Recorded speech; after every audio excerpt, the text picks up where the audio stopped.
ایک عظیم طالب علم کا واقعہ۔ ایک دفعہ کا ذکر ہے، حضرت قاری محمد صدیق صاحب باندھوی رحمۃ اللہ علیہ سلسلہ اشرفیہ کے اکابر بزرگوں میں سے گزرے ہیں۔ ان کے زمانہ طالب علمی کے حالات جو انہوں نے خود تحریر فرمائے ہیں، ہم سب کے لیے نصیحت آموز ہیں۔ حضرت قاری صاحب فرماتے تھے کہ پوری زمانہ طالب علمی میں 24 گھنٹے میں 2 گھنٹے سے زائد نہیں سوتا تھا۔ سر میں شدید درد ہو جاتا تھا، اب بھی کبھی ہو جاتا ہے، لیکن پہلے کی طرح نہیں ہوتا۔ سخت درد کی حالت میں سارا کام کرتا تھا، ایک عادت سی بن گئی تھی۔ فرمایا کہ پاکستان کے میرے ایک ساتھی تھے، ہم دونوں ایک کمرے میں رہا کرتے تھے اور وہ بڑے صوفی تھے۔ ایک کمرے میں رہنے کے باوجود بات چیت بالکل نہ ہوتی تھی اور کسی کو کسی سے کچھ مطلب نہ تھا۔ کسی کے پاس اتنا موقع ہی نہ تھا کہ ہر ایک اپنے اپنے کام میں لگا ہوا تھا۔ اگر کبھی اتفاق سے کوئی بات ہو گئی تو ہو گئی۔ فرمایا کہ میرے استاد مجھ پر بڑے شفیق اور مہربان تھے، میری پوری نگرانی رکھتے تھے کہ میں کہاں جا رہا ہوں، راستے میں کہاں ٹھہرتا ہوں، کس سے بات کرتا ہوں۔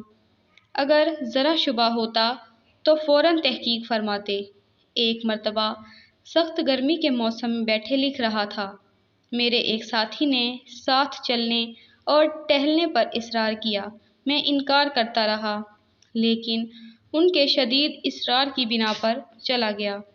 دوسرے وقت میرے استاد نے مجھے بلایا اور فرمایا، صدیق اس وقت کہاں جا رہے تھے؟ میں بہت نادم ہوا اور صاف صاف عرض کر دیا کہ حضرت وہی پہلا دن اور وہی آخری دن ہے، میں خود نہیں جا رہا تھا، فلاں کے اصرار کی بنا پر چلا گیا، آئندہ ایسی غلطی کبھی نہیں کروں گا۔ فرمایا تم صدیق ہو، اسی لیے سچی سچی بات تم نے کہہ دی۔ حضرت نے فرمایا اس کے بعد سے میں پھر کبھی ٹہلنے نہیں گیا، کام ہی اس قدر ہوتا تھا کہ اس سے چھٹی ہی نہ ملتی تھی۔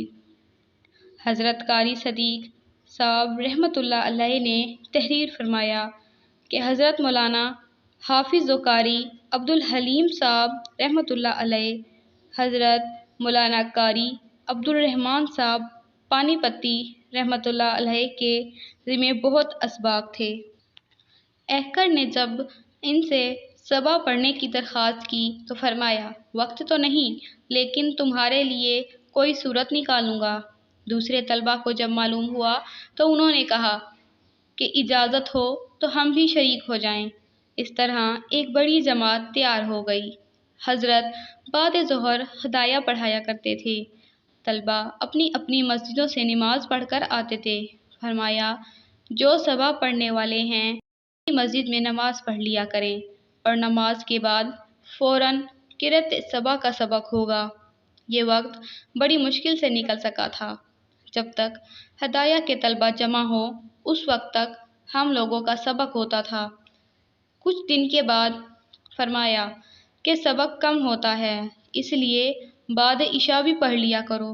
تھوڑے ہی دن گزرے تھے کہ فرمایا اتنی مقدار میں تو 1 سال میں پورے قرآن شریف کا اجرا نہ ہو سکے گا، اسی لیے تم سب لوگ میرے ہی مکان میں سو جایا کرو اور بعد تہجد سبق پڑھ لیا کرو۔ حضرت نے ایک مکان علیحدہ مہمانوں کے لیے تیار کر دیا تھا۔ ہم سب طلباء اور حضرت مولانا رات میں اسی مکان میں سوتے تھے۔ گھڑی میں الارم لگا دیا جاتا تھا۔ حضرت مولانا بڑی پابندی کے ساتھ بعد تہجد فجر تک پڑھایا کرتے تھے۔ یہ ساری محنت طلباء کے ساتھ شفقت کی ہی بنا پر تھی۔